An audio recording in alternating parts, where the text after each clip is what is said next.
आज हम पढ़ेंगे सिविल प्रक्रिया संहिता 1908 की धारा 2 परिभाषाएं। परिभाषाओं में उन शब्दों के अर्थ दिए होते हैं जिनका आगे चलकर इस अधिनियम में उपयोग किया जाएगा। जैसे संहिता का मतलब क्या होता है, डिक्री का मतलब क्या होता है, डिक्रीदार कौन होता है, ऐसे ही कुछ शब्दों के अर्थ परिभाषाओं में बताए गए हैं। अब हम बेयर एक्ट में देखते हैं क्या लिखा है। तो बेयर एक्ट में लिखा है कि इस अधिनियम में जब तक कि विषय या संदर्भ में कोई बात विरुद्ध ना हो। इसका मतलब यह हुआ कि इस अधिनियम में जब तक कि नीचे दिए गए शब्दों के विषय और संदर्भ में कोई बात विरुद्ध यानी अलग अर्थ नहीं बताती है, तब तक जो परिभाषाओं में अर्थ बताया गया है वही अर्थ समझा जाएगा। जैसे धारा 2 की उपधारा 1 संहिता को परिभाषित करती है। संहिता के अंतर्गत वे नियम आते हैं। तो संहिता के अंतर्गत वह नियम आते हैं जो सिविल प्रक्रिया संहिता में आगे चलकर बताए गए हैं। इसीलिए हम इसे सिविल प्रक्रिया संहिता बोल रहे हैं, क्योंकि इसमें सिविल मामलों से संबंधित प्रक्रिया के नियम बताए गए हैं। धारा 2 की उपधारा 2 में डिक्री को परिभाषित किया गया है।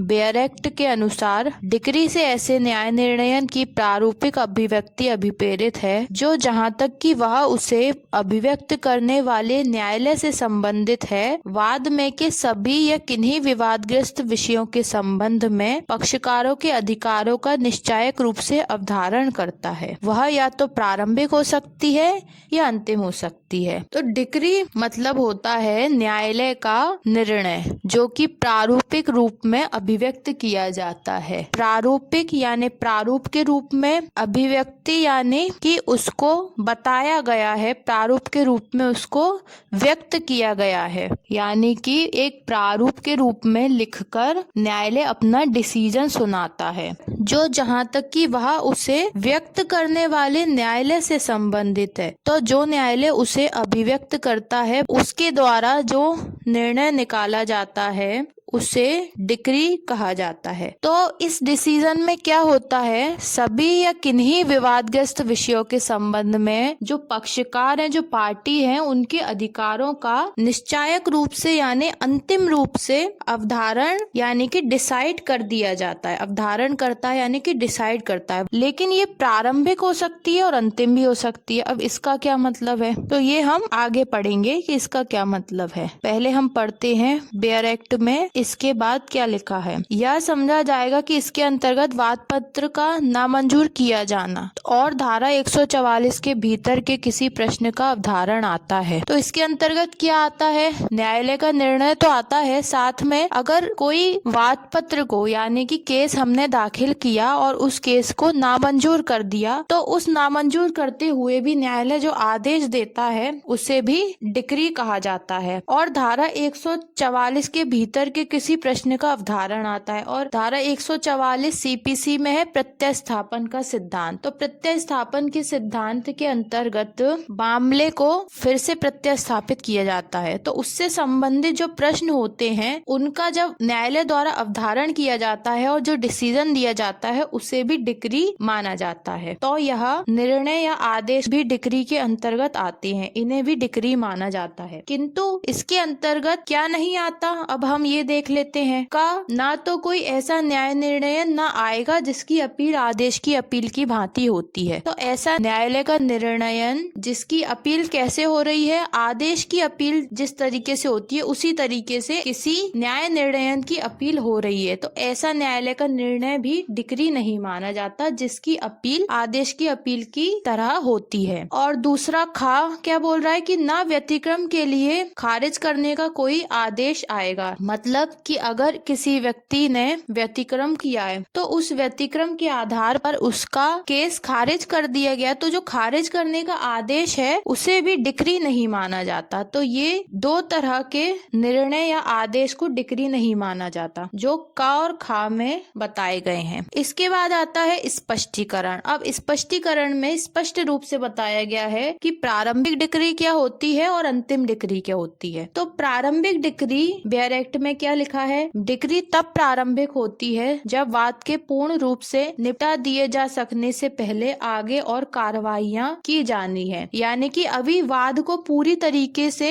निपटाया नहीं गया है, खत्म नहीं किया गया है, अभी आगे और कार्यवाही का किया जाना बाकी है। तो उससे पहले ही, कार्यवाही पूरी किए जाने से पहले ही अगर न्यायालय द्वारा कोई निर्णय दे दिया जाता है तो उसे प्रारंभिक डिक्री माना जाता है। तो डिक्री हमेशा सिविल मामलों से संबंधित होती है। सिविल मामलों में न्यायालय के द्वारा जो निर्णय दिए जाते हैं उन्हें डिक्री कहा जाता है। तो अंतिम डिक्री के संबंध में बेयर एक्ट में क्या लिखा है, वह तब अंतिम होती है जबकि ऐसा न्याय निर्णय वाद को पूर्ण रूप से निपटा देता है। तो न्यायालय का ऐसा निर्णय जो वाद को पूरी तरीके से निपटा दे रहा है तो उसे अंतिम डिक्री कहा जाता है। और डिक्री के विषय में एक बात यह भी महत्वपूर्ण है कि यह भागता प्रारंभिक और भागता अंतिम भी हो सकेगी। यानी कि इसका एक भाग प्रारंभिक के रूप में पहले ही जारी कर दिया जाएगा और दूसरा भाग अंतिम के रूप में पूरे मामले की सुनवाई और पूरा मामला निपट जाने के बाद जारी किया जाएगा। इसके बाद आती है धारा 2 की उपधारा 3, डिक्रीदार कौन होता है। तो डिक्रीदार से ऐसा कोई व्यक्ति अभिप्रेरित है जिसके पक्ष में कोई डिक्री पारित की गई है या कोई निष्पादन योग्य आदेश किया गया है। तो डिक्रीदार में वह व्यक्ति आता है जिसके पक्ष में कोई न्यायालय का निर्णय यानी कि डिक्री पारित की गई है या कोई निष्पादन योग्य आदेश यानी कि डिक्री के पालन कराने वाला आदेश पारित कर दिया गया है। तो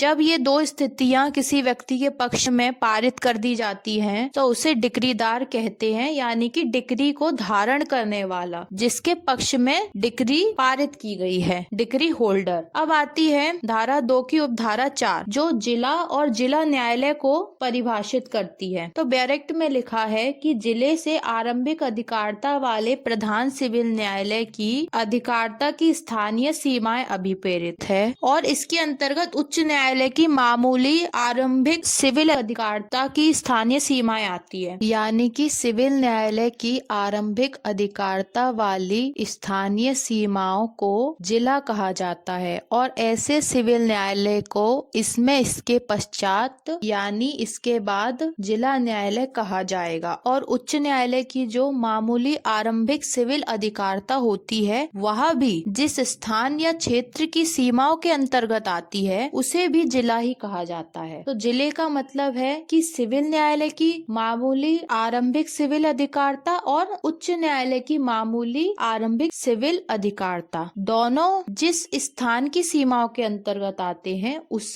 स्थान को जिला कहा जाता है और सिविल न्यायालय को जिला न्यायालय कहा जाता है। अब आती है धारा 2 की उपधारा 5। तो विदेशी न्यायालय से ऐसा न्यायालय अभिप्रेरित है जो भारत के बाहर स्थित है और केंद्र सरकार के प्राधिकार से ना तो उसको स्थापित किया गया है और ना ही उसको चालू रखा गया है। यानी ऐसा न्यायालय जो भारत के बाहर स्थापित किया गया है, भारत के बाहर स्थित है और जिसे केंद्र सरकार ने ना तो स्थापित किया गया, ना तो उसकी स्थापना की है और ना ही उसको चालू रखा गया। तो ऐसा जो न्यायालय होता है वह होता है विदेशी न्यायालय। तो आज हमने पढ़ा कि संहिता का अर्थ होता है नियम। दूसरा हमने पढ़ा कि डिक्री का अर्थ होता है न्यायालय का ऐसा निर्णय जो प्रारूपिक रूप में अभिव्यक्त किया गया है और मामले के पक्षकारों के अधिकारों का अंतिम रूप से अवधारण करता है। यह या तो प्रारंभिक हो सकती है या अंतिम हो सकती है और इसमें वाद पत्र का नामंजूर किया जाना